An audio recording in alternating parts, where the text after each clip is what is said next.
Right, come on then, let's get on with it. Here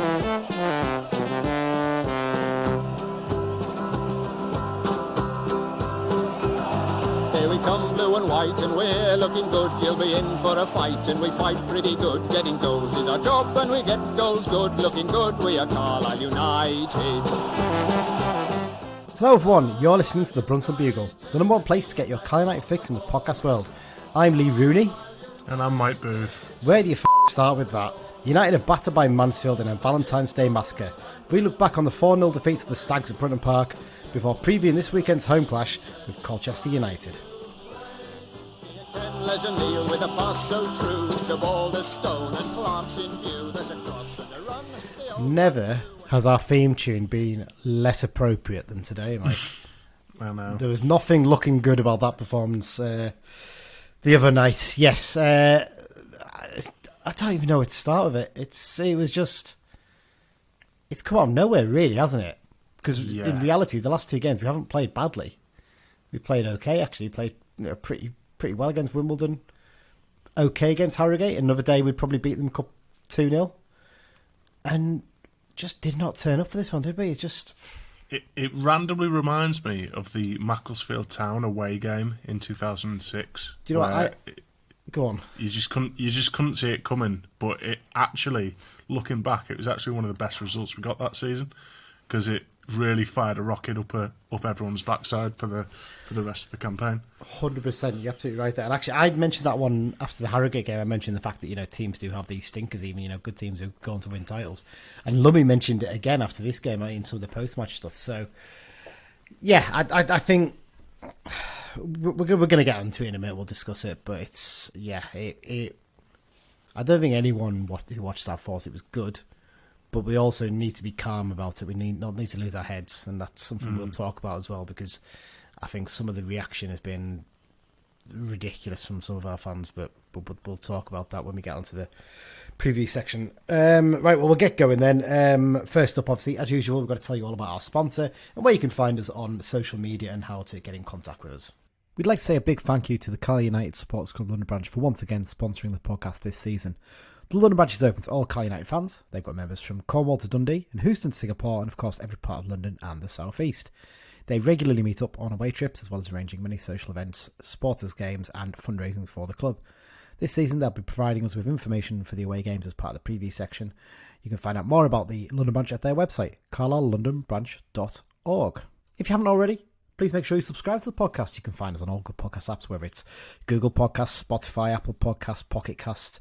Basically, search for the Brunton Bugle, click subscribe, and then when a new episode comes out, you'll get a little notification to tell you to download it and listen to it at your leisure. Also, if there's an option to review on any of those apps, please do so. If you can give us a 5-star review, that'd be really lovely. It's a great way for us to get the message out about the podcast, and so more people can learn about it, and we can spread the word even more. You can also find us on social media, at Brunton Bugle, on Instagram and Twitter. If you go onto Facebook and search for the Brunton Bugle and click like as well, you can follow our page. We're also on the Be Just and Fear Not Facebook group and also on the Buzz Is Back message board, the new message board that's replaced the Cumbrians.net. And also, if you want to drop us an email, bruntonbugle@gmail.com. Right, Mike, just one little bit of news to cover before we get into the match review. So unfortunately, we can't put it off for too long. It's something we missed actually on Sunday, didn't we, when we did the preview for last night's game? It happened on Saturday at lunchtime. One of the second-year YTS players has gone on a work experience deal to Workington Reds, hasn't he? Kai Nugent. Yeah, it's a young Kai Nugent, sort of attacking, creative midfielder. He's a second-year YTS, as we mentioned there. I think he's still 17, though. He's been on the first team bench a couple of times this season already. He's been training with the first team quite a lot, actually. So it's one of those ones with the work experience deals. It's kind of like unlimited, isn't it? There's no time frame on it because you go into a non-league club. You don't have to say it's for 1 month or whatever. He can be recalled at any point in that move. So he's gone there for the basically for the rest of the season. By the looks of things, is the impression we're getting.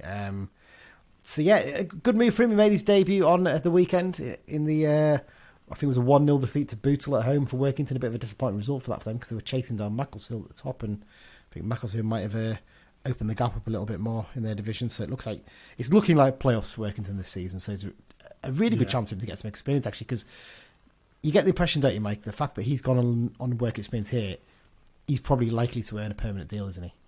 Yeah, you'd think so. He played a couple Permanent of games. deal with us, sorry, I should say a professional contract, not a permanent deal with them, sorry. Yeah, he played a couple of games for us in pre-season. And the impression I got is that sometimes with these young lads, they actually don't have a growth spurt until they're actually like 18, 19 sometimes. And he's not the tallest lad, but he's certainly got the ability and drive from what I've seen to hopefully push on. I did enjoy Simo's comment saying that he's vertically challenged like him himself. Yeah. Because Simo's a perfect example. He's not the biggest person, but and he had a very good career in the Premier League and the Football League. So, there's every chance for Kai. So hopefully it'll be a really good experience for him going out to Reds, and he might even get a promotion under his belt. You never know. In terms of loan watch, there was I think there was a midweek fixture for Clayton or Celtic. I've not had a chance to check it yet. I presume Dan Hill would be involved again, but they're not having a great time with it. Clayton, we'll cover that maybe next week on the loan watch. I've done enough for pointing off of a mic. Let's talk about Colchester United 4. Mansfield Town. Sorry. Freudian slip there. if only. Colchester United 0. Mansfield Town 4. Yeah. I mean, wowzers. It's just like, to quote that Scottish commentary guy, Jeezy peeps. It was a strange one. I watched this on the iFollow. I didn't go for it. Me and you both went up for the last Tuesday night, 2 Tuesday night games. Yeah. We were lucky enough that you had both of them off, and that as a result we could share the drive in terms of petrol. I wasn't paying best part of £50 a driver for this one. I just can't justify doing that for the third time in 4 weeks. And I think a lot of people were like that. The crowd was down a little bit. Something we've got as a talking point for later. And it kind of felt flat from the very start. And we actually played some all right stuff in the first 10-15 minutes. There was a couple of moments we made some nice little passing moves in the edge of the box. I thought, yeah, okay, we've got a chance here. But Lucas Akins always looked a bit of a threat for them. And I've never been that impressed with Akins. He's a weird one because he's a very gangly striker. His control's actually not the best when you watch him. But he's effective, and players are scared of him. And it was weird because too many times we backed off him early on, and that instantly gave them a bit of a lift. And then obviously the goal came, and confidence just dropped from that point, didn't it? And it's just a strange result all round, isn't it? Yeah, I think incisive is the word that you'd probably use to describe Mansfield. It just seems they kind of only maybe had 4 really, really good half chances, and they put them all in. Yeah, the only other chance outside of those ones really was the one they hit the post. Yeah, they were just so effective, and I think Simo's right that we shouldn't be disrespectful and suggest that they weren't any good, because they were good. Yeah, they were good. They definitely weren't the best team I've seen this season, and they didn't pass us off the park. But what they did, they were very effective, and they chose their moments right, and the balls into the box when they did get them in were very good. Exactly, and that's what you want away from home. Away from home, you're not really going to dominate teams with 60-70% possession and play teams off the park. You're just going to take your chances, and that's exactly what they did. Well, I mean, look at it. They've scored 4 goals, and actually 4 of you 6 shots on target. The other shots on target were the cross shot that Holy tipped over the bar, which was for me. I still think that's an overhit cross. I don't think that's a shot at all. And the other one was the shot that Holy spilled just before the goal. So beyond that, that's all they've had. They've hit the post as well, and that's it. So it's a frustrating. I don't want to say it's a freak result, because it kind of feels like you're giving them a bit of a scapegoat there for the players in terms of the performance, because the performances weren't good enough. But there is a bit of an element of that to it, I think. It just everything seemed to go wrong at once. Really, that was the problem. In terms of when the team was announced, Mike, I don't think anyone was really surprised to see him go back to the combination of a bit of pace and a bit of experience up front. Were we? No, I mean that's what we were calling for, before the game, and that's what he went with. But it just, I mean, the lineup on the whole, I don't think anyone's going to say that he got it drastically wrong, because that's the sort of lineup that's got us to where we are in the table. You can't really pinpoint any one thing where it went wrong. It just went wrong in loads of different ways, really. Yeah, in terms of the rest of the team selection, the only change was on the bench, wasn't it? And that was, unfortunately, Jamie Devitt pulled out because he injured himself in the warm down after the Wimbledon game, and he's out for 4 weeks with a calf injury, which is, it just sums up the luck that Jamie's got these days, doesn't it? And I mean, I think realistically, we all know he's probably not going to get a contract at the end of the season because he just can't stay fit for long enough, which is a shame. And I still think he's a great character to have around the club, but we can't keep doing that forever. That's the thing. For this one season, I think it's been the right thing to do. He's given us that bit of experience, and some of the younger midfielders can learn from him. But I think realistically, we're looking at now, he's probably going to be looking for a new club come the summer, which is a real shame. But we'll always be grateful as well. I mean, I'm told like he's already gone. He's not yet, obviously, but we'll always be grateful for those 4 games when he Simo came in and he made a difference then, didn't he? So oh yeah, definitely, 100%. Yes, I mean, at the start of the game, the first goal, it comes from it. It initially came from it. They did a good little bit of play on the edge of the box, and there was a low shot that Holy parried, and then Feeney, I think someone cleared out for a throw-in. James Phillips on the radio was banging on about this parrying, and it all started from that. That's not even close to having any effect on the goal for me. I think that's such a non-event in terms of the goal. The fact that he parried it and then it was booted out for a throw, because the ball's long gone then. The important thing is the ball's not gone in the back of the net. He's not spilled it to an attacker. It wasn't... Maybe he probably could have held it, but it wasn't exactly a one where he's parried it straight to someone. So, I'm not fussing that, but far too easy, the opening goal, isn't it? Yeah. Throw in on the left, finds Quinn. And everyone knows what quality Stephen Quinn's got. He's played for Ireland. He's played at the highest level. To give him that much time to put a cross in, for me, it's poor from both Feeney and from Gibson. I've got to ask the question, I'm not sure where Joel Senior is on this goal as well, to be fair, because he's the right wing back. Yeah. Why is Feeney out there coming out for the throw-in? I'm not entirely sure where he is now. It's a strange one because you expect Feeney to be one of the defenders in the middle, challenging to stop ahead. I mean, Feeney did not have a great game, and we'll talk about that later. But yeah, the ball swung into the box, and Moxon got beaten a bit too easily by Ollie Clark, and he powered ahead into the top corner. I mean, Holy's got no chance with this header, is it? It's a great header, to be fair. But it's just all far too easy, isn't it? There's no pressure on the cross, and there's no real pressure to stop the attacker getting a header. Yeah, I mean, I have to say, the cross, for Holy, it's probably a yard or two just outside the 6-yard box, so it's kind of just outside of where he can claim, but it's not so far away that it's... The point that it gets down to the height where he can claim it as well is not really... Yeah. It's not like it looped high and then came down. It was a difficult one. It's not like it's a sort of flat one. But the flatter ones is much easier for him to come because he knows I'll tower over them. I'll come and get it. It was a high looping cross, and it's a great cross. It really is a great cross, but he shouldn't be given the time to get the cross in that easily, especially someone of his quality. Yeah, exactly. That's the problem with that one. Goal number 2, Alfie Kilgore on 25 minutes. It's too easy again, this one. Initially, this comes actually from Holy, tipped up. Basically, one of their players tried to sort of...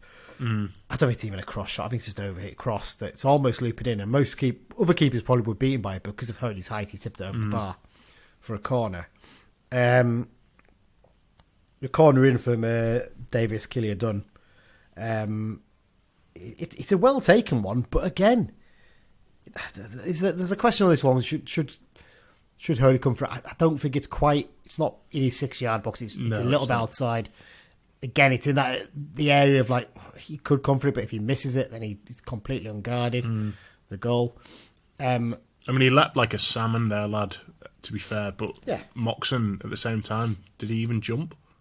I question why Moxon is marking their strongest header of the ball, a defender there as well. For me, I'm not sure on that one. Simo did actually say after the game in the post-match interview for the first 2 goals that the players going for the headers, for the players marking who in that situation were wrong ones. Basically said the people were not picking up their men, which suggests that Moxon ended up picking up the man on both occasions when he shouldn't have been. He should have been someone else doing it. So, in a sense, maybe you can't blame Moxon because he's having to do a job that he wasn't really meant to be doing at that point.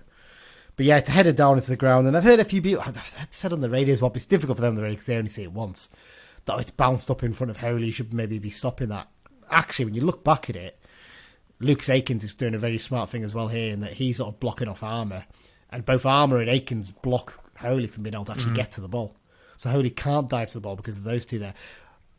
It's not clutching at straws. I'm just making a point here. There's a chance that Akins is actually offside and interfering with play because he's blocking Holy and Armour from getting to the ball there. Because actually, if you look at it, Holy's beyond. Yeah, that's true. So if you look at it, actually, I think it's Armour's the last man, then there's Akins, then there's Guy. It's borderline as to whether I think he probably is just off Akins, but I mean, good luck to our linesman and referee spotting that. There's no chance you're ever going to spot that. So. It's too complicated. Yeah. So, but either way, it's slack defending, and we should be doing better on that. Again, there's a small argument that maybe Holy could do better in terms of saving it, but I don't think he can get to it because of the defender and the attacker in the way. So yeah, that's down to 2-0. And this is the point where his heads just went a little bit. And it's Morgan Phoenix lost his head a little bit here, and that it's you say ball that. Go on. Well, it's just because I didn't think it's ever a penalty. I think it is. It's so one of them. I think if it happens outside the box at another point in the game, I think the referee might just let the game carry on and flow a little bit. I disagree. For me, Davis Killian again has won the header. He's flicked it up in the air. It's going nowhere. And for me, Phoenix just coming and clattered him. He's not won the header. He headed into the back of the man. It's really, really from him as well. That's really sloppy play. Someone like him, when you compare it against Saturday at Wimbledon, and we gave him a lot of praise after that game, didn't we? And said that Harry Pell's got a good 3 or 4 inches on him, and he beat Pell to every single header. He was outstanding in terms of his defensive work on Saturday. To then get beaten by someone who's a few inches shorter than you to a header like that far too easily. It just suggested to me that too many players had an off night on this game, didn't they? So the penalty was given. Lucas Akins steps up. First penalty we've conceded this season, isn't it, actually, as well, I think? Yeah. Remember rightly? So the first chance to see Holy up with a penalty, and to be fair, Akins just sent him the wrong way. So there's not much you could have done about it. In the end, it's 3-0. And then the fourth goal that comes on 30. At this point, heads had gone a little bit again. And we had there's a period of about 8 or 9 minutes there where, okay, it's fine. But then totally switching off, throwing down the right, flicked on towards Keelia Dunn. Good bit of holder play for him as well, and he holds off Huntington, slips the ball inside it, and it's too easy for Hewitt. Hewitt's the right wing back, and he's in there. How has he got space and time? And he's able to put it past Holy. Holy hasn't really got much of a chance because he's hit pretty quick. And it's 4-0, and with that one again, I'm not sure what Morgan Feeney's doing on this goal. He's marking it. There's someone else has already got the front post covered. He's in between them and Huntington. He's not really marking anyone. He didn't have a good game, Morgan Feeney. I think it's fair to say. In his first half, nobody did. No, I mean, we'll talk about performances in a minute. But yeah, and that was it. And at that point, Simo's just half-time. I mean, I'm sure he could have easily made all 5 subs if he really wanted to.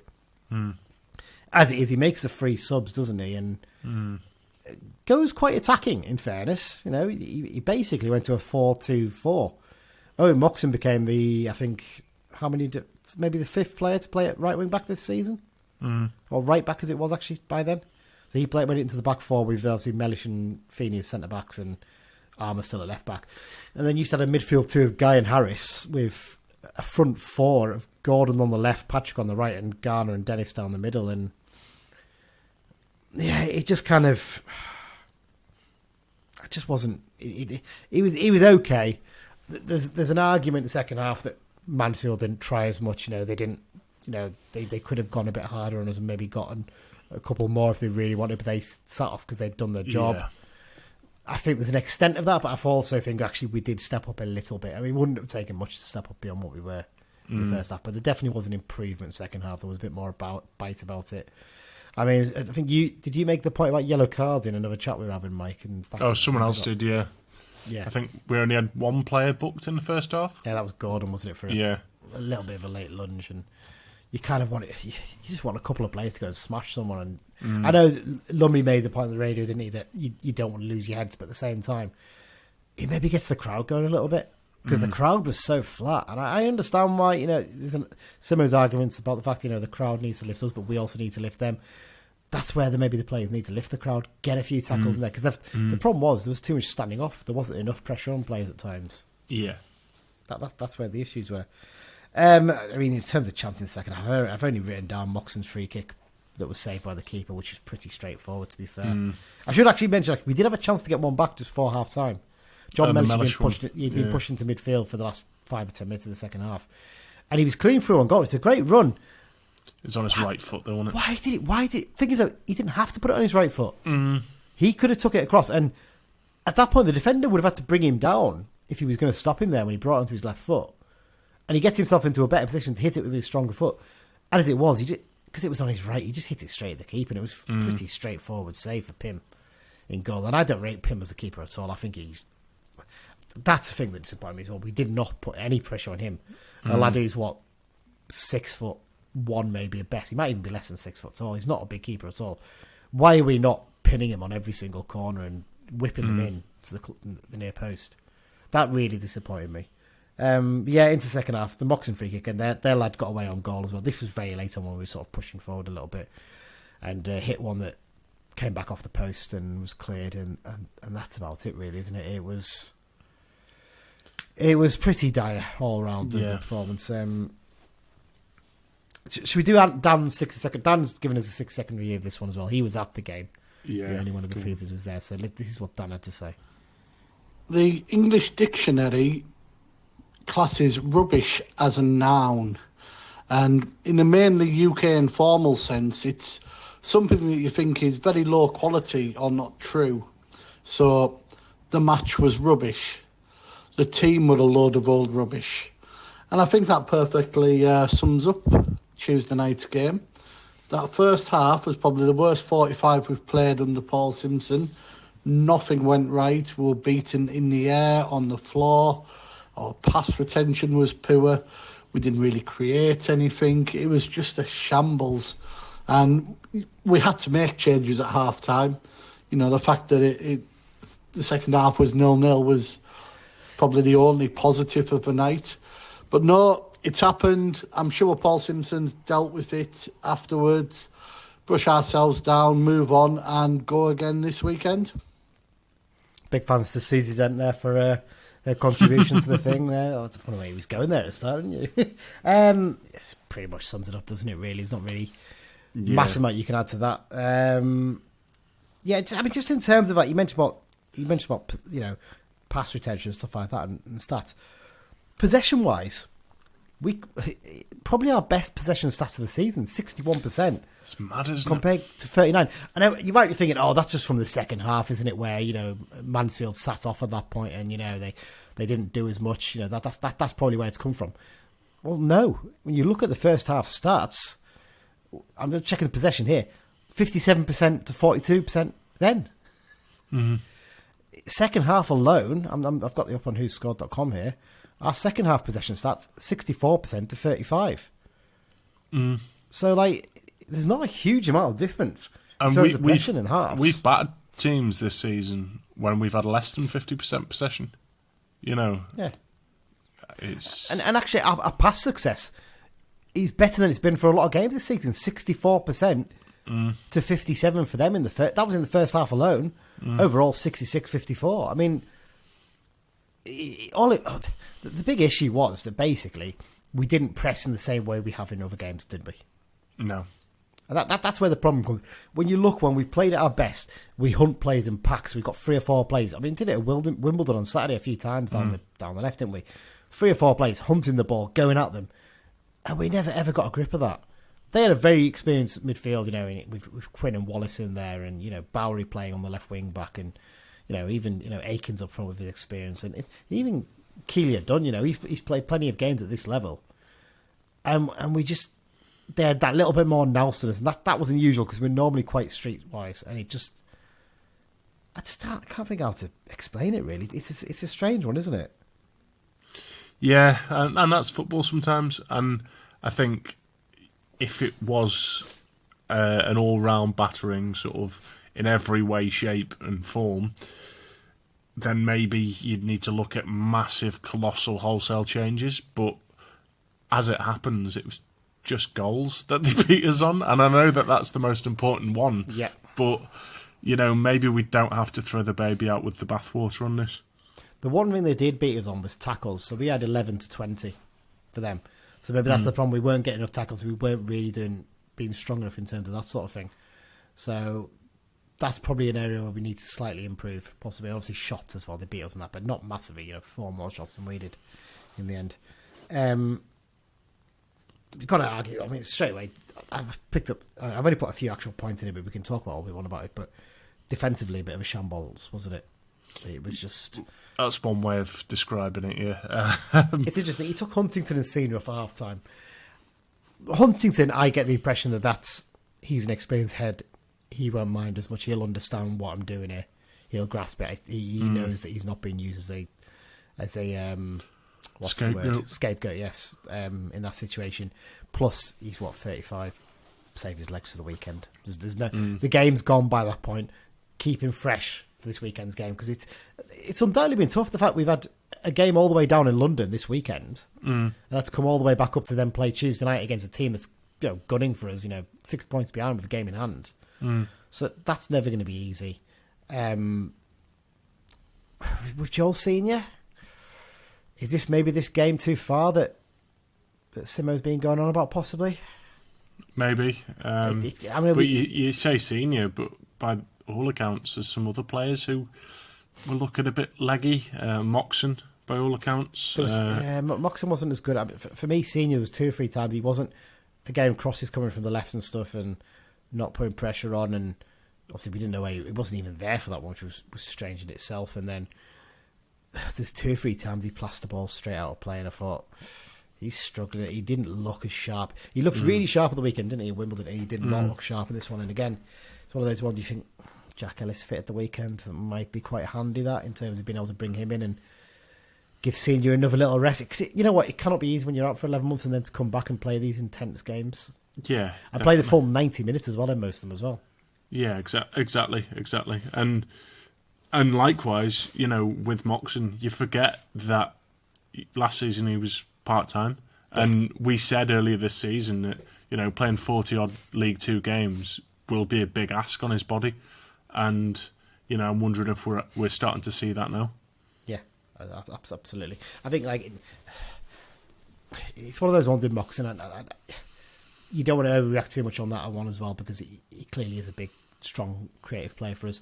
I've seen a few things like Gibson. He came off as well first half. I thought he actually looked quite lively creatively, but I'd agree that he did not do enough to press on a few occasions as well, which probably didn't help.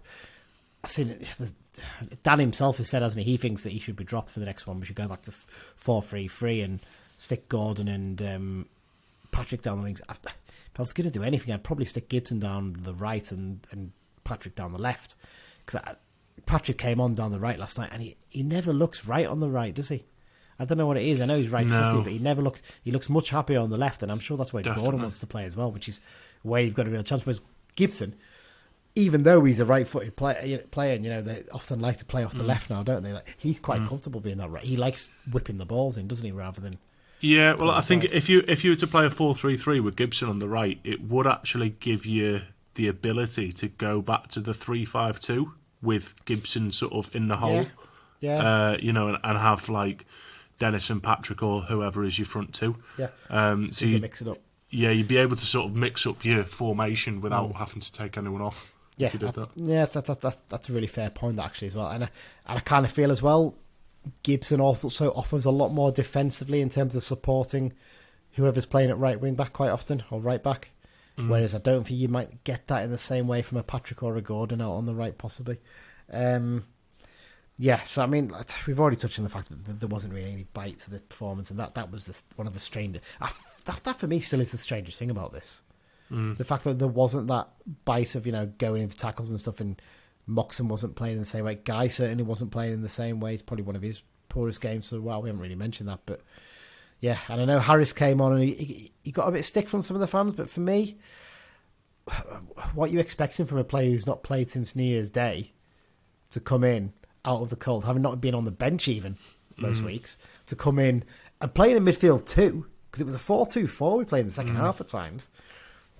It's a bit much to expect him to then come and just completely dominate the game. I don't think he's ready for League Two football yet. I think we all agree with that. In fits and start, he's okay. But I think we need to be careful to be getting on his back. I don't think it's particularly fair on him, to be honest. And no, I think he clearly looks like a player who's lacking confidence, and I think getting on his back isn't going to help with that. But I do think that he could maybe do with a spell out on loan if possible. I don't think it's possible at the moment, no, is it? Because of until Charles gets back, really, we're a bit stuck because we already really got McCalmont, and there's a question whether he maybe could have given McCalmont a few more minutes. Possibly, I can see why he brought Harris on. Because he's a big, strong, physical lad, and that's where. Well, and Simon said he's been doing very well in training as well. He did, yeah. Simon made a very big point of saying that after the game. He wasn't even asked on Harris. He just said, Jayden's been working really hard and really impressed me with his attitude in training and the way he's been performing as well.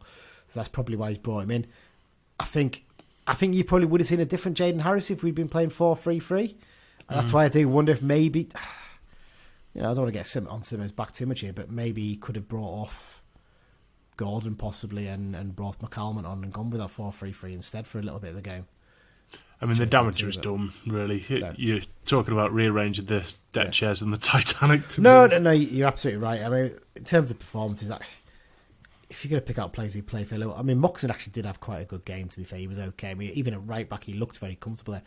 It's different because they weren't putting the same level of pressure on, I do know that, but he looked okay there.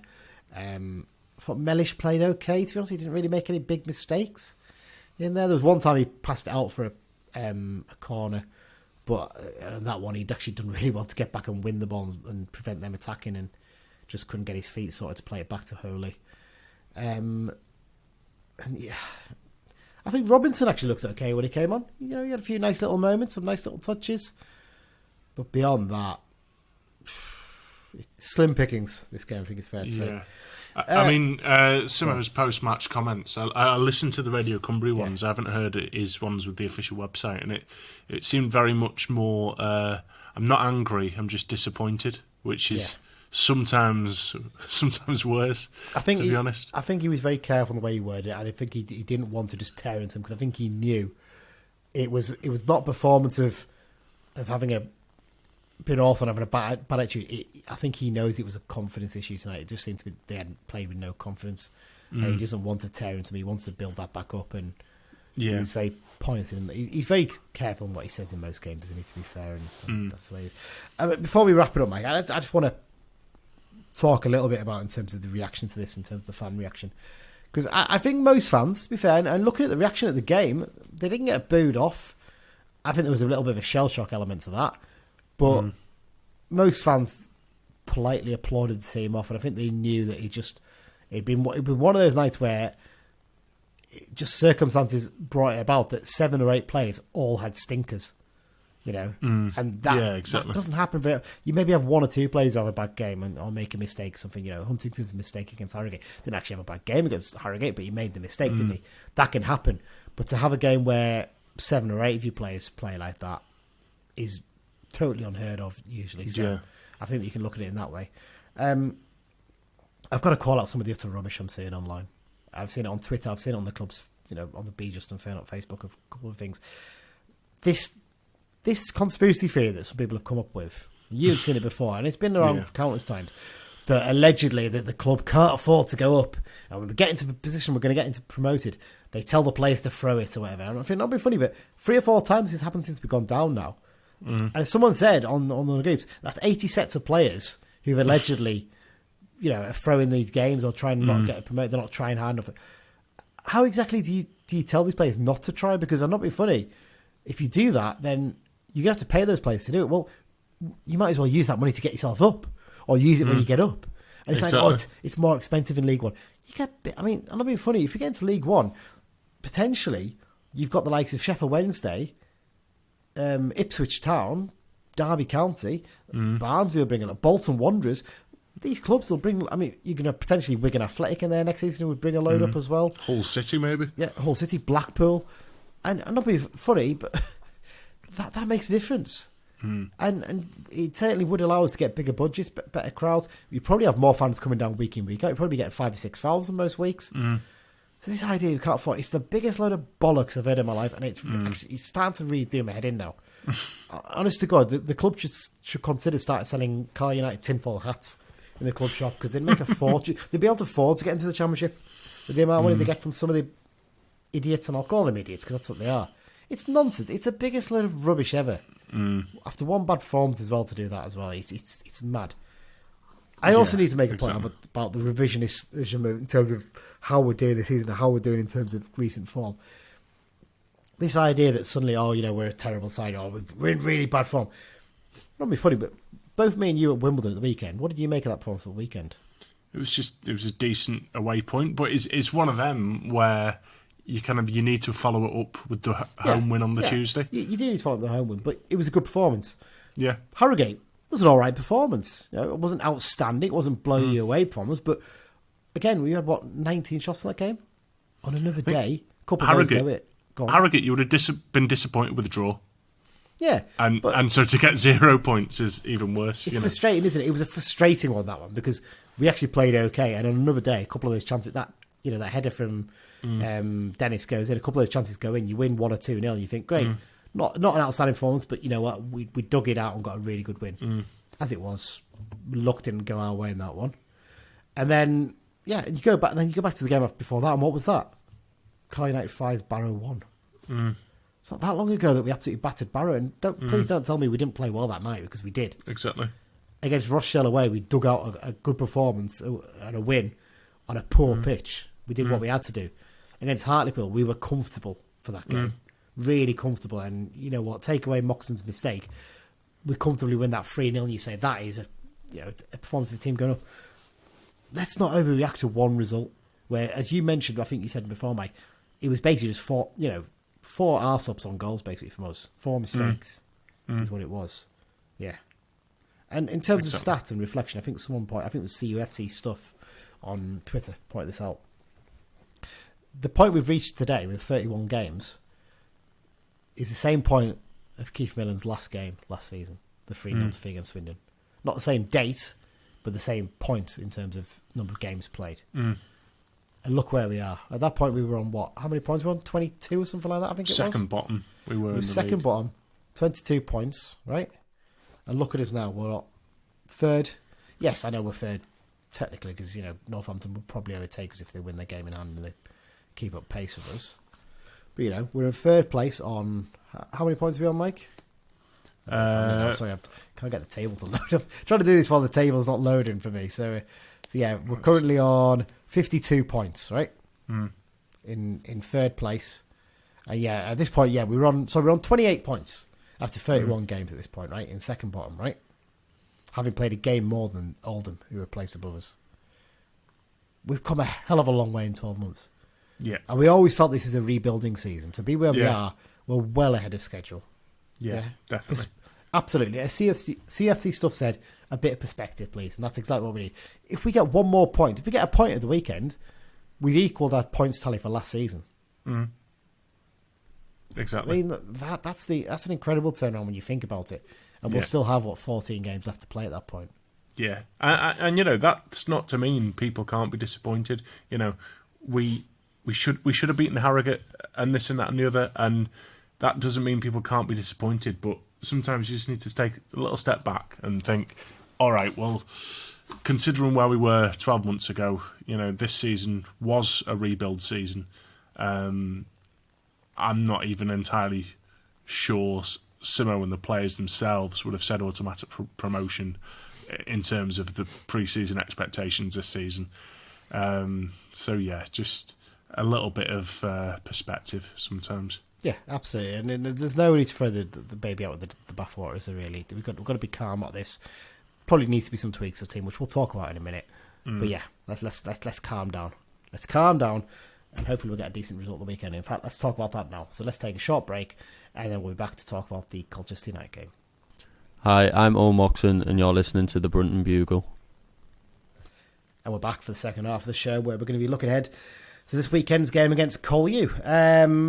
We've got a question of the week that Dan has provided for us. So should we do that first, Mike? Yeah, go on. So here's Dan's question. Now, there's not too many players have made a move between Carlisle and Colchester. One of them, though, was goalkeeper Ben Williams. So my two-part question is, after moving from Carlisle to Colchester for a couple of seasons, Williams was then released. Which club did he then sign for? And at that club, he was in a squad with 2 other players who also played for Carlisle. Who were they? Right. Ooh. Did he not go to Hibs? Ah, yes. I think he did. He went to Hibs, but who would the players be? Well, that was around the time I think Tom Tywell was there. Yeah. And the other one...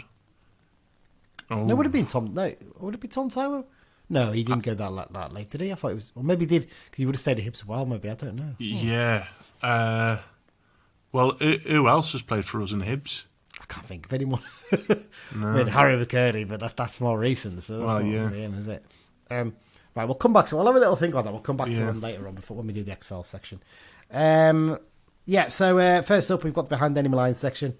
This week we spoke to Max from the Views on the Use Colchester United podcast. What did we talk about? We talked about their horrendous start to the season and remarkable recovery since the new year, the importance of their January transfer window business, and what their owner actually wants from the club, because it's a strange setup there, and that he's put a lot of money in, but they just seem to go backwards every season. So here's a chat I had with Max.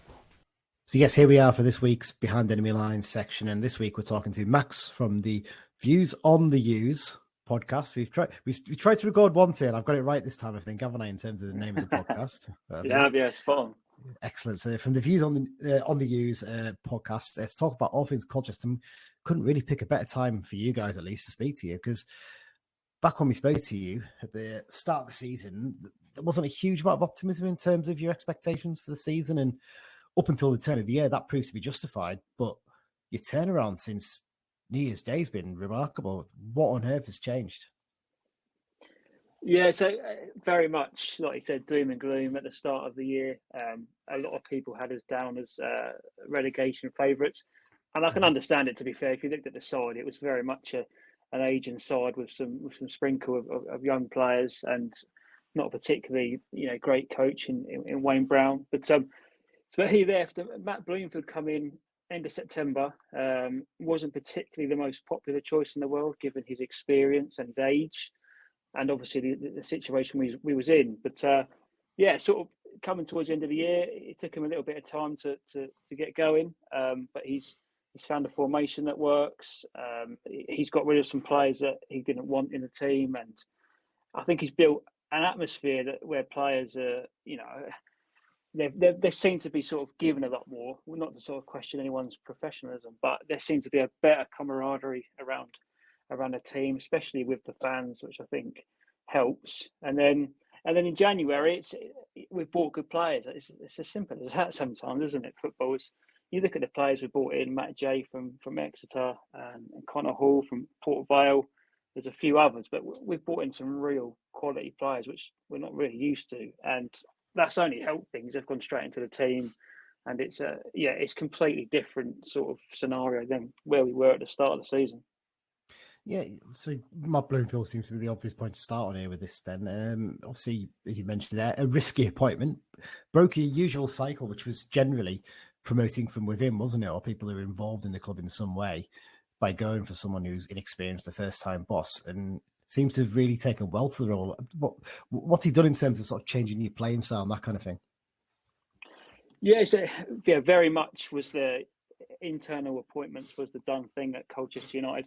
Finally, they realised that it wasn't working, and the quality of coach we had internally just were nowhere near it. So, but yeah, a few people, myself included, were worried about Bloomfield because he was so young and this was his first job. That maybe they'd still have a bit of influence over him and maybe the team and how they play. But that hasn't been the case. Like I said, the formation is more of a 5-2-1-2, I guess you could say, which defensively gets us more solid as an extra centre half in there. But then that also allows us to have two up top.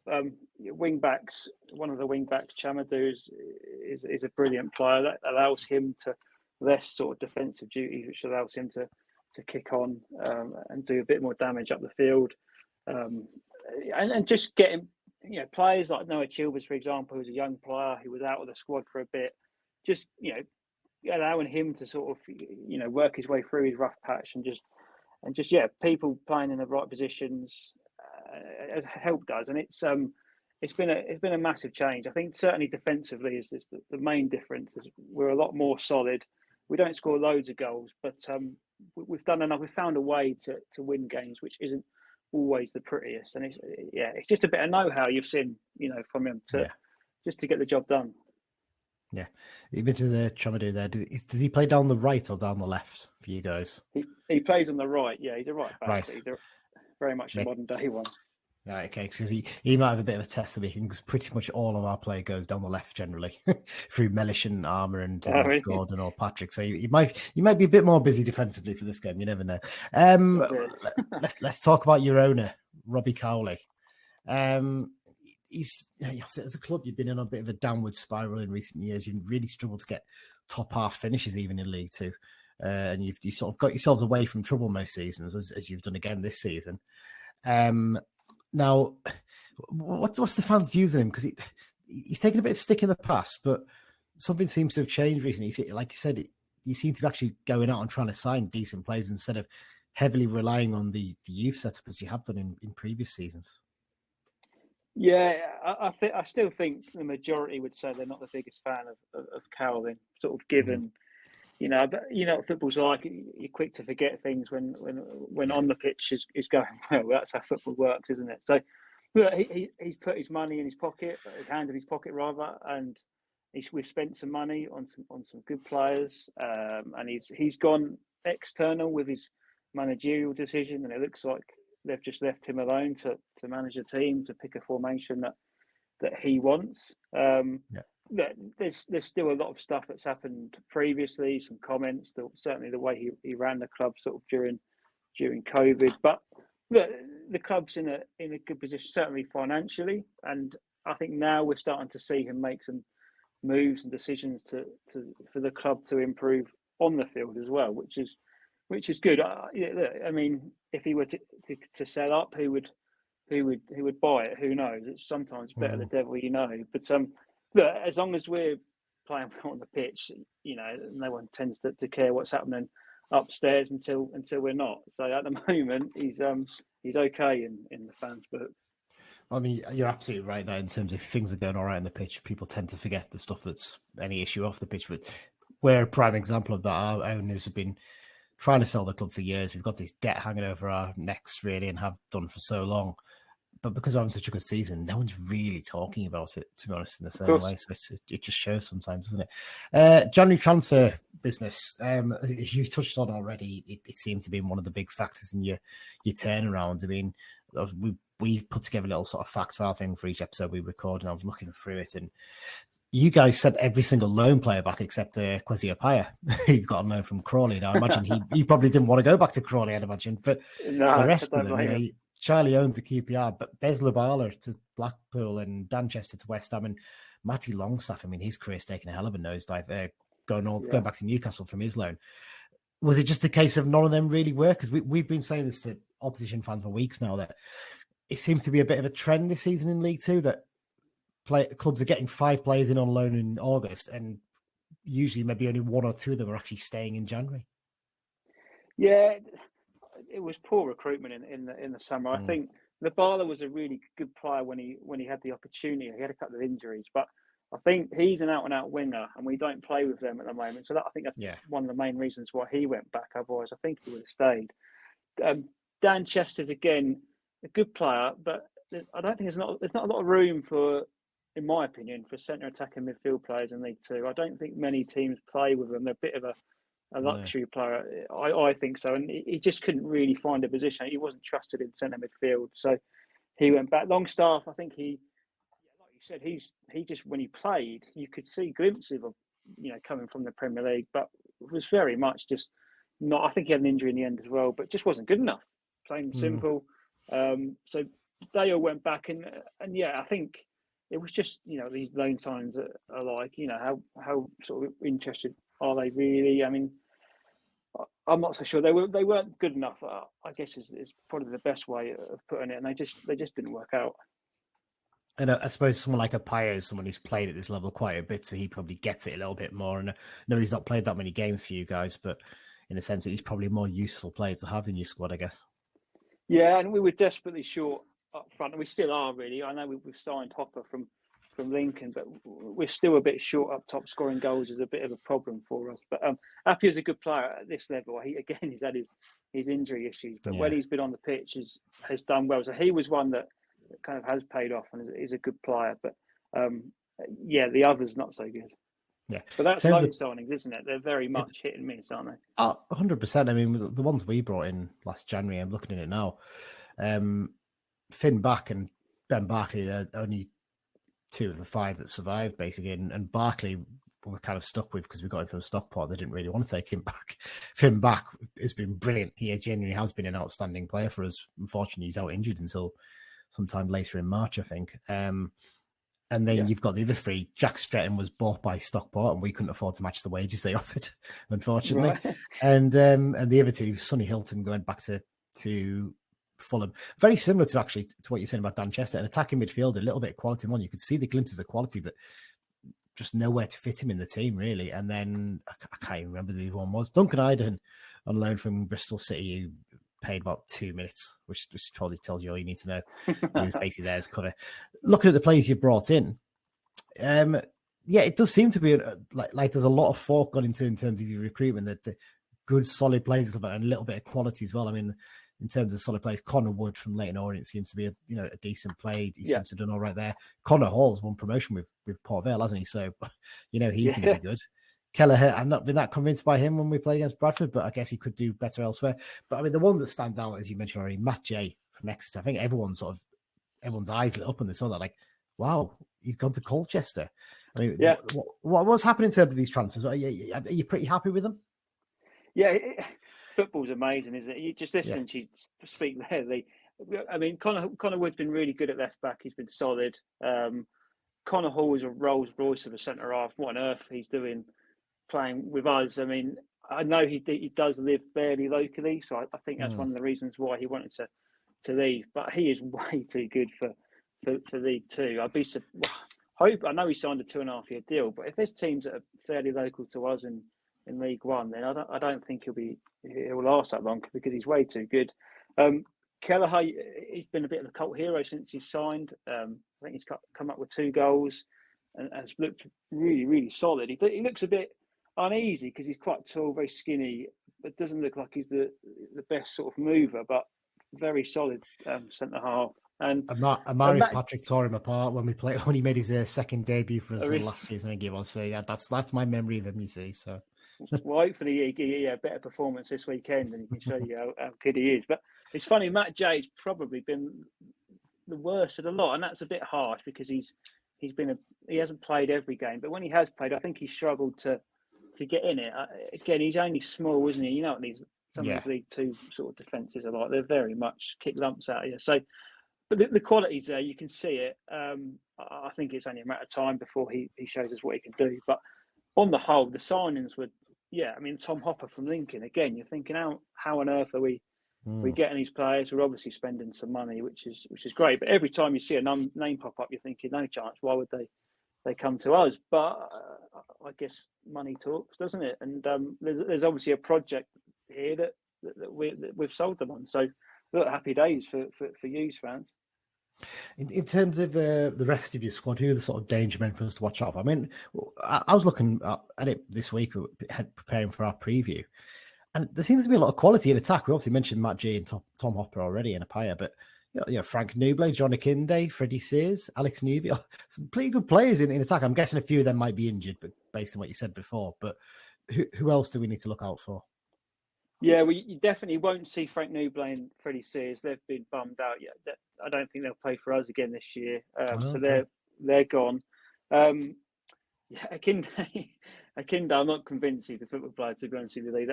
That might be harsh, but after what I saw on Tuesday night, he did everything he could to avoid touching the ball, I think. But Chamadou, like you mentioned, at right wing back is a real threat. Certainly going forward, if he has a bit of space, he's gone. Noah Chilvers, who come through our academy, is a bit of a hero here. He's brilliant. He does a bit of everything, and he's a real threat in the last third. And Tom Hopper up front is a real handful. You can see why we wanted him. So if we can get the right service to him, which we struggled to service the strikers last couple of weeks, then we can. Those are probably the danger men, I'd say. Yeah. Before we wrap up, just I've got to ask you in terms of for the rest of the season, what your hopes. I mean, looking at it, to me, I'm speaking as outside here. I'm sure you won't want to get too cocky on it, but it looks like you're not quite safe yet, but you're getting yourself into a position where you're pretty much safe partly because Rochdale and Hartlepool are so hopeless in the same way that Scunthorpe and Oldham were last season, sadly. Sure. Is there kind of a feeling that you guys can maybe get yourself into that sort of mid-table, sort of 12th place somewhere around then and get yourself ready to kick on next season?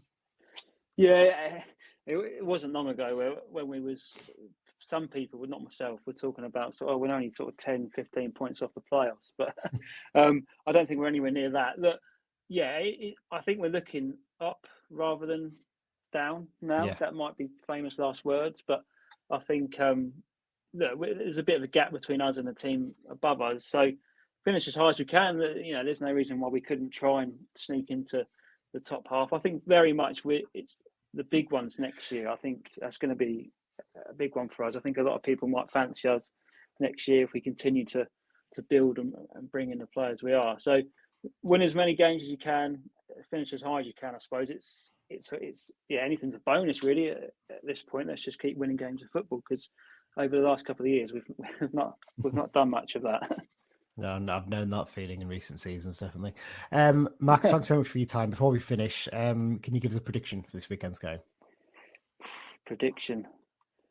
Interesting. The thing is, I'd like to ask you, Lee, is I hope you don't take this offensively, but Carlisle, to me, at the start of the year, I wouldn't have had you guys anywhere near it. So I'd just like to see what can we expect. I be honest, I couldn't name you probably 2 Carlisle players, so that probably doesn't help. But it seems Brendan Dickinson you could name, couldn't you? But that's about it. Absolute sort of rocket of a left foot when he plays. Unfortunately, out for the season with an ACL. So is he? Up literally in the last training session before the first game of the season. So such a shame, because he's got proper ability if he can get him fit. Yeah. But I'll give you a prediction, and then I'm going to go 1-1. I think we might.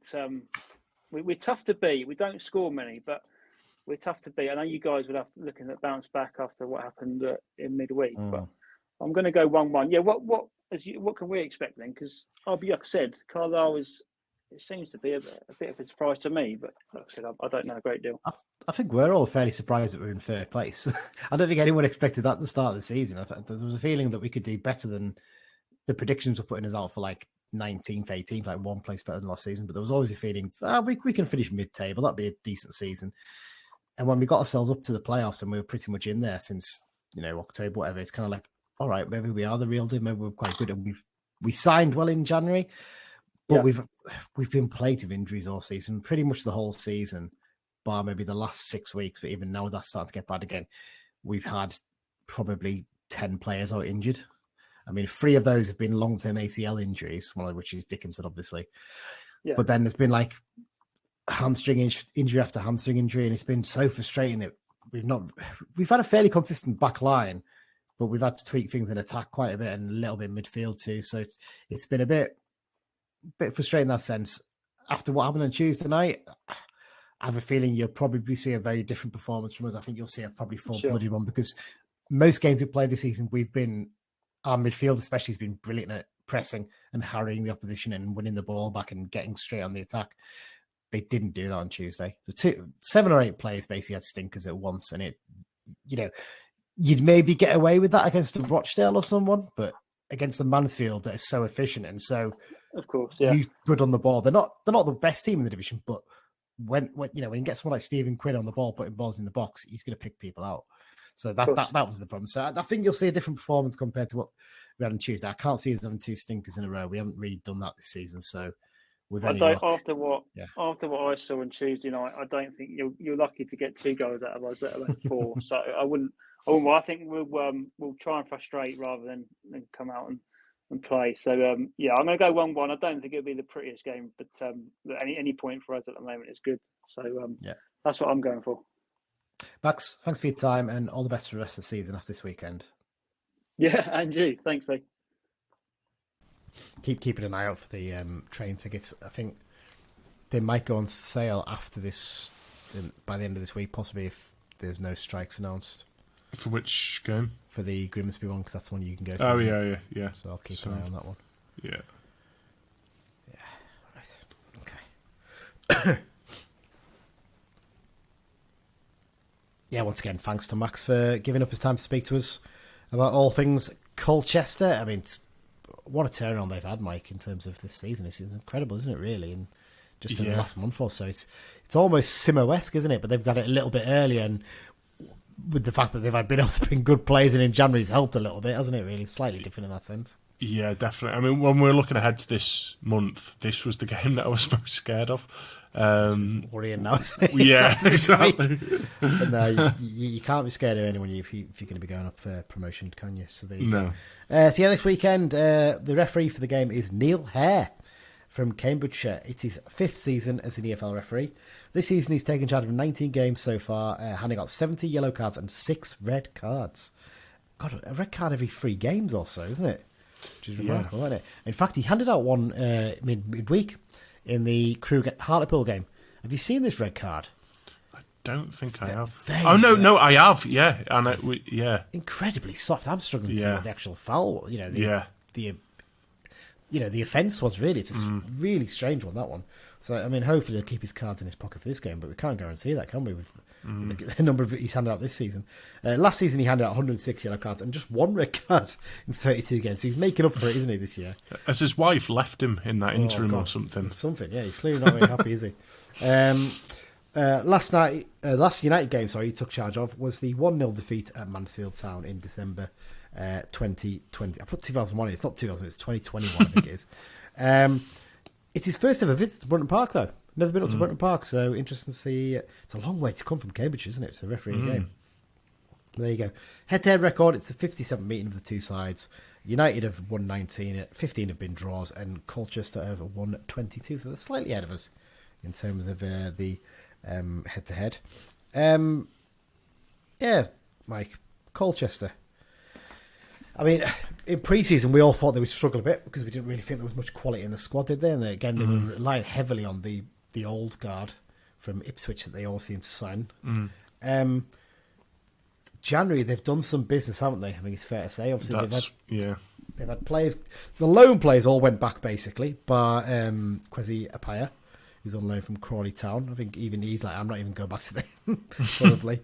So all the others, they had a player on loan from QPR. They had Bez Labala on loan for Blackburn. His career's taken a nosedive, hasn't it? He was, the next big thing at Crawley. It just hasn't worked out since he left them. Dan Chester from West Ham and Matty Longstaff from Newcastle. Really, I mean, there's another player's career's taken a real nosedive. So yeah, and they sent a few players out on loan, 1 to Harrogate and 2 to Dundee. And then what they brought in, they've just been really smart. Connor Wood from Leyton Orient seems a good solid player at this level. Arthur Reed looked a real good talent at Stevenage last season, even when they were struggling. So clearly not fancied much by Steve Evans there. Kelleher from Bradford. I've not been particularly impressed with him when he was there, but maybe it'll work out better for him there. But on top of those, I mean, Connor Hall won promotion last season with Port Vale, decent player there. Tom Hopper from Higher Division, Lincoln, a few injuries issues he's had, but, he's a good striker. We've got a lad from West Ham, Will Greenidge for an undisclosed fee. Tom Smith's a lone keeper, just as cover, I think, as much as anything. But the big one's Matt J from Exeter. I know. When that happened, I was like, really? Because I think he was one of the relatively early ones as well, wasn't he? Yeah, I think he's out of contract end of the season. He's not played as much for Exeter this year. And they basically they offered his buyout clause, and Exeter just took it, I think, essentially, just to get him off the books. But yeah, he's not quite had the impact yet, I don't think. I'm not sure in terms of what he's got in terms of goals. I'm just trying to get his thing to load here. But yeah, he's one that you think, in terms of long term, on top of his short term stuff, should be a really good addition, shouldn't he?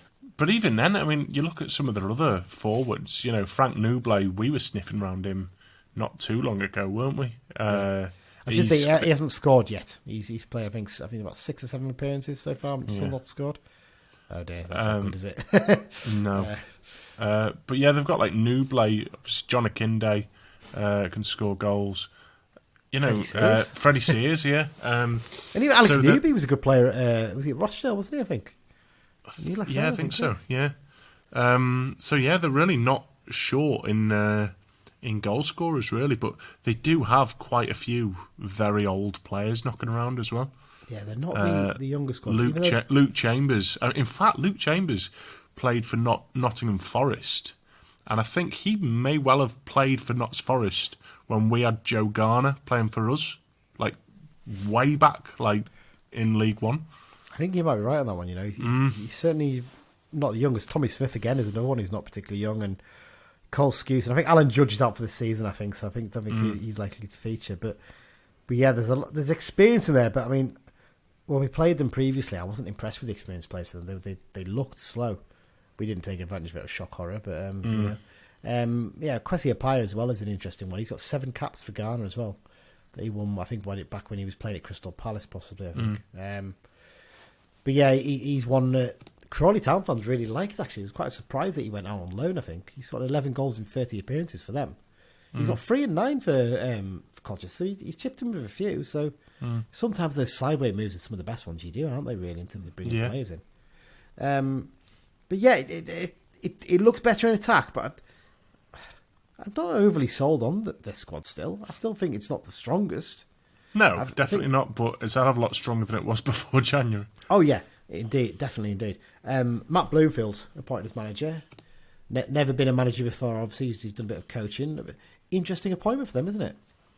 Yeah, obviously, I don't think he was, your standard name off the managerial merry-go-round, and that's where clubs at our level kind of succeed, is you have to take a punt on some of these managers, and they'll either be good or they'll be crap, and there isn't a lot of middle ground with them. Yeah, it's a shame, wasn't it? Because he was obviously a legend at Wycombe Wanderers, wasn't he? He's from, I think he's from that part of the world, isn't he? He's from Felixstowe in Suffolk, isn't he? So just up the road from Colchester. Started out, which didn't make an appearance there, but he spent the best part of 20 years playing at Wycombe, nearly 500 league appearances for them. So clearly a player of a bit of quality, and he's just sort of made the step suddenly to become head coach at Colchester, and a huge risk to do that when you're where you are at the bottom. But actually, probably one of the smartest things they've done, because Colchester have always had this habit, haven't they, of just appointing from within. That seems to have been their philosophy for the last few years, and it's one of the main reasons why they've just headed backwards, isn't it, in recent years? Yeah, definitely. Big risk for them. So in terms of last time out, they drew 0-0 with Walsall, so probably another decent result. They'd probably see that as another point further away from safety. I mean, you look in terms of where they are on the table now, and I mean, are they in danger anymore? Would you say 35 points, Hartlepool are on 26, having played a game less. Yeah, I mean, mathematically, they're obviously far from safe, but for me, there's other teams that should be a lot more concerned about relegation than them, definitely. I mean, looking at it, they're only 6 points behind Barrow. Wow. Which probably says a lot more for Barrow's recent form more than anything, I think, it's fair to say. But there you go. In terms of their overall form, they're actually 11th in the last 6 games form table, with a record of lost, drawn, won, drawn, won, drawn. United are 4th still. With a record of 1-1-1, loss, drawn, loss. It goes to show. I mean, we'll probably drop down that a little bit in the next few weeks, maybe, if we, as we try and pick up our form again, because those losses will come more into the throw of that. But any other points to talk about? And not much else to talk about in terms of cultures. Let's talk about United then. From what Simo says, the 18 that featured at the weekend is the 18 we've got available, plus Jack Ellis should be fit this weekend. What do you do? Is it time to freshen things up? Because I think the problem is, other than changing the attacking players, the front two, that the goalkeeper, take that out of the equation for now. Your back five and your midfield three has pretty much picked itself, except for the right back position, for quite a while now, hasn't it? Yeah, definitely. I mean, the only sort of question is, would you change it to a 4 at the back and do something else? But for me, the formation and systems that we've been using have got us to where we are in the league, and one freakish result shouldn't change your faith in that. And when we play that way, everyone kind of knows their role.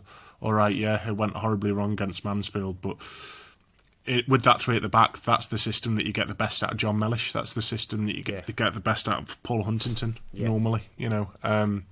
So for me, you've got to stick with that. And like you say, I think personnel-wise, the defence and midfield do kind of pick themselves. But is it time to maybe change that then? Is it maybe time to, as much as anything, to freshen up or even give people a little bit of a kick off the backside? In terms of defence, we mentioned it before, Morgan Feeney did not have a good game against thing, and I'm very loath to say you drop a player after just one bad game. I really am. But it's happened with players in attack. It happens quite often. Gibson's been dropped after having one bad game at times. Do you potentially say, right, Corey Whelan, you're going to play there this week? And maybe give Feeney a little bit of a rest. Maybe I know Simo is a fan of Corey Whelan, and he likes sort of what he brings to the team as a leader, which we maybe lacked a little bit on Tuesday. Yeah, it's a tough one. I kind of feel it. If Jack Ellis is fit, I'd bring him in for senior. That's not a slight on Joel. I just think he looked a bit leggy in that game, and he didn't look quite at the races. And I know it's difficult because Ellis will have been out for 5 or 6 weeks, so you don't really want to throw him straight back in. But you can always put senior as one of the subs, can't you, and have him ready to come on if he needs to be. In that situation. And you only need to have one midfielder. If you drop Harris for him, maybe you can then have McCallum at your back on midfield, and you just have Mellish to put in midfield if you really need to make a change there. Or even Ellis can slot into midfield as well if needs be, can't he? He's played there before. So I feel like Ellis should maybe come in. So, midfield 3, do you change that up? Do you? I mean, there's a few people suggesting 4-3-3, isn't there? Which would basically see, let's say you put Mellish into midfield, possibly into midfield 3 with Guy and Moxon. What do you do then? Do you put one of Garner and Dennis down the middle? Probably Dennis, I'd imagine, because he's top scorer. And then put Patrick on the left because he doesn't really work on the right. And then maybe do you put Dennis or Gordon on the right? That's the question. So Dennis, sorry, Gordon or Gibson on the right is what I meant to say. Well, I mean, like I said before, Gibson would give you the option of changing formation without changing personnel. But Gordon brings that pace to the team. It's a tough one. I mean, not too long ago we were playing sort of a 3-4-3. So that's something that Simo might want to do. Just get right on the front foot of the team from the very start. And you could do that with sort of Patrick and Gordon's pace causing problems out wide in that. I mean, there is options. I think the main issue on Tuesday was the sort of lack of a coherent plan B. I don't know even if the coherent plan B was the problem. I think they just didn't do the press in the way they're supposed to. You can play whatever formation you want. You could play a 3-4-3, you can play a 5-3-2, you can play a 4-3-3 or 4-4-2, whatever. If you don't get at the play, you don't press at them in the way that we have been. Of course, and a players of that quality like Quinn, of course you're going to get battered. True. I wonder if we get in danger a little bit maybe of worrying about the formation too much. As you rightly said, I think I agree with you what you said before, that you stick with that 3 at the back. I don't think there's any issue with that. It's just maybe you tweak the personnel slightly, even if it's just to give players a break. Do you look to maybe give McCallum a chance to show what he can do in midfield? And then in that case, who do you drop? I mean, arguably you shouldn't drop Moxon because he's been brilliant this season. Does Guy maybe deserve a rest almost? He's played him and them two play pretty much every game, almost every minute. It's a bit much to expect them to play every single minute of the season. Yeah, I mean, I would say if you were to rest one of them, I'd maybe rest Moxon because he does look like he maybe needs it. But it's the problem is you lose a bit of your creative drive then, don't you? That's the problem. Oh, you do, yeah. But you're losing a bit of his creative drive by playing him when he's not at his best either. Yeah. So yeah, it's not easy. It's fun. I think we're all expecting changes for this one, aren't we? I think maybe 3 or 4, possibly. I reckon. I think right wing back's the obvious one, and then maybe 2 of the attackers and maybe a midfielder. That's what I think I'm expecting.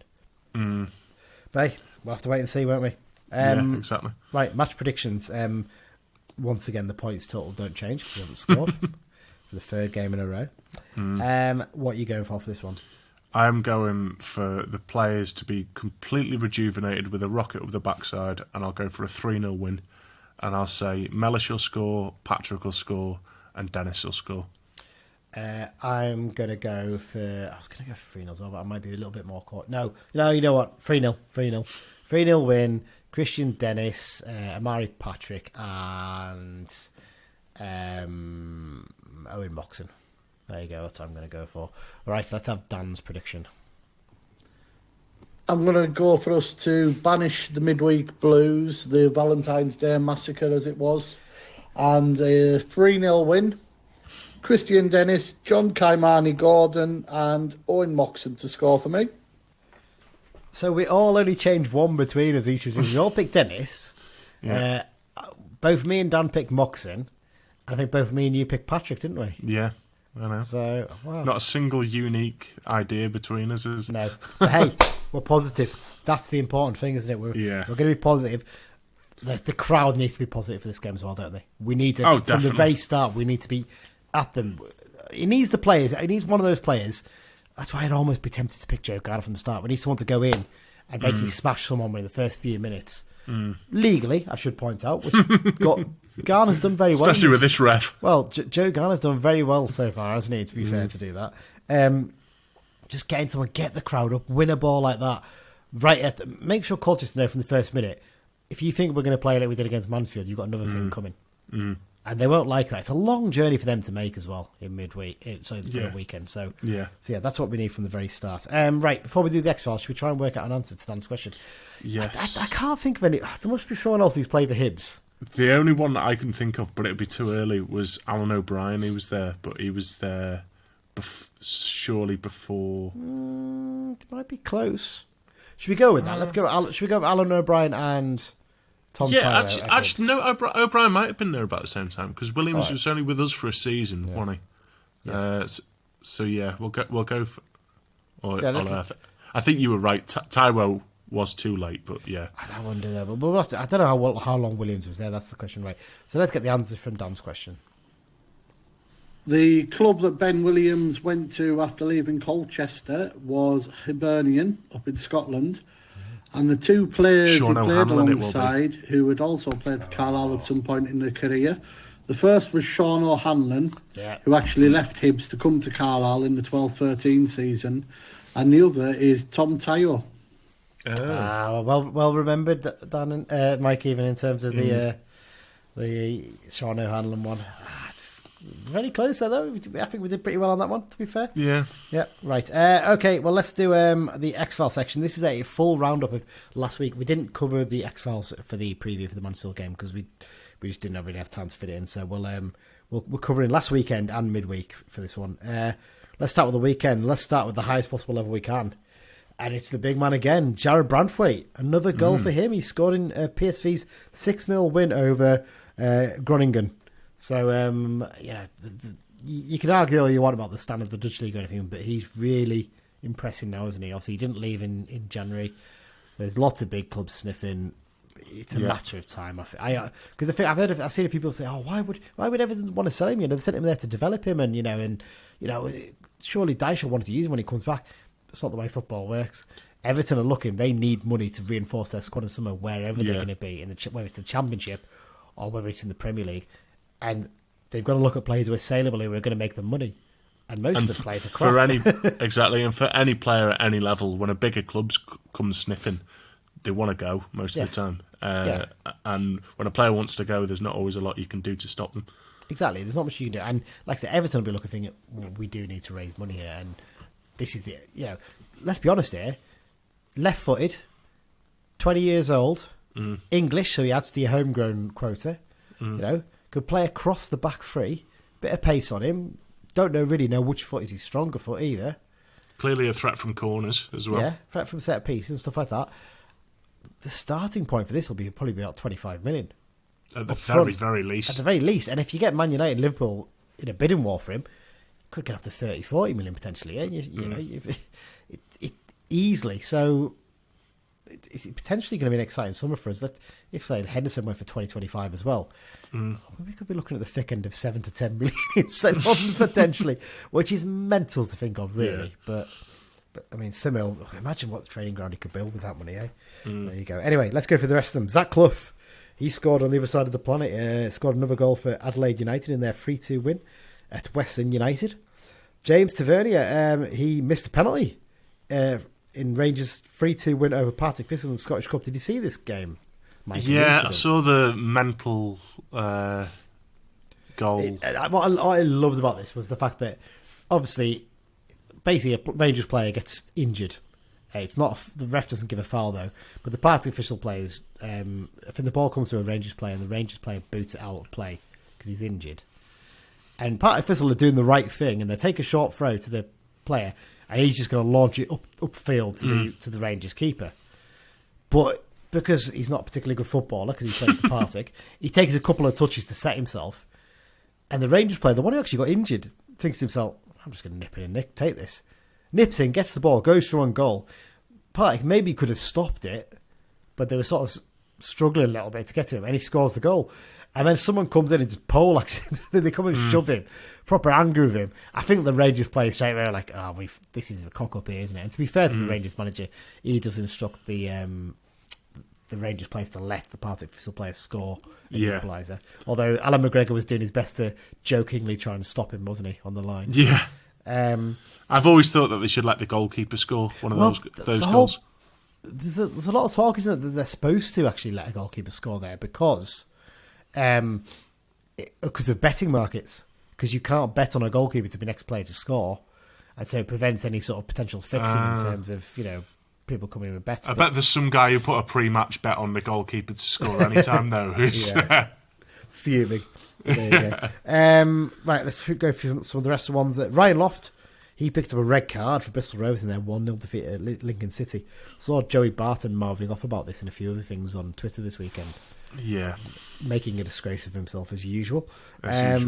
Sam Cosgrove, he found the net in Plymouth's 3-1 win over Portsmouth. Flying at the top of League One, aren't they? Looks like they're heading off to the Championship. Jamie Proctor, he scored a rare goal for Port Vale in their 3-2 defeat at Shrewsbury Town. Cole Stockton, he's also back in the goals at the moment. He scored in Morecambe's 1-1 draw with Forest Green Rovers. And Andy Cook scored a penalty from the spot in Bradford City's 3-2 win at Stevenage. He was also named in the EFL and League Two Teams of the Week. Did you see? Well, we watched this one afterwards, didn't we? There was a pitch invasion by one of the Stevenage fans trying to get to Cook as well at some point. Just brain dead. And the stewards made no effort to stop them. The Stevenage players had to drag him off in the end, didn't they? They had to actually do the steward's job for them. It's embarrassing. Into midweek, Gethin Jones. We don't hear about him scoring very often, do we? No. He scored for Baltimore in their 5-0 home win over MK Dons. Their second 5-0 win in a row. They're flat. We talked about potentially facing them next season. It's not actually looking like it at the moment because they could be going up through the playoffs in League One. Andy Cook got another goal. He scored in Bradford City's 2-0 win over Tranmere Rovers. He's closing in on Christian Dennis at the top of the scoring charts. Come on, Chris. Needs to get his scoring boots back on.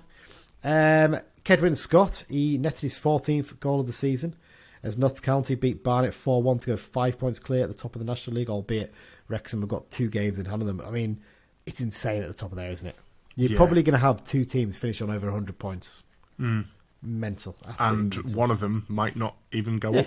Which is crazy, but there you go. Jack Bridge, he's been getting a few goals this season. He scored from the penalty spot in Southend United's 2-1 win over Halifax Town. And finally, another rare goal scorer, Byron Webster. He scored in Bromley's 2-1 win at Altrincham in the National League. Just a couple of other little bits of news that I've spotted this week as well. Josh Gowling, he's left his role as manager of National League Northside Hereford. And who's he been replaced by, Mike? None other than Jan Karlovsky, former Blues trialist. He's taken on as caretaker. And finally, one that John Coleman actually posted about in the News and Star this week. Danny Devine has left Chester to join Farsley Celtic on loan until the end of the season. And I think that's it. I don't think there's any of X-Files bits we missed there. No, I think that's it, yeah. No, I think we pretty much covered it there. So that's it. So thanks once again to our sponsor, the London Branch. In terms of upcoming episodes, we'll obviously have a preview for the Crawley game coming up next week as well. And we are going to get around to recording that special soon. Dan's working away drafting something up for that, so that should be really good. And that's it. Just to remind everyone to be positive, isn't it? Just exactly. Don't get downhearted. It's one result at the end of the day. It's not like we're on a run of, the run we were on when Millen got sacked, and that that game against Swindon. Look back to that. They tore us apart that day. Yeah. Mansfield didn't really tear us apart. We just didn't get to them on a couple of occasions, or a few occasions. That's basically what it is. So let's not worry. Come on. We'll get back on the wagon this weekend with 3 points, hopefully, against Colchester. Yeah, I know they're a team in form, but we can do it. I know we can do it. Yeah. Mike, thanks for joining me. Thanks Cheers. everyone for listening. And up the Blues. Up the Blues.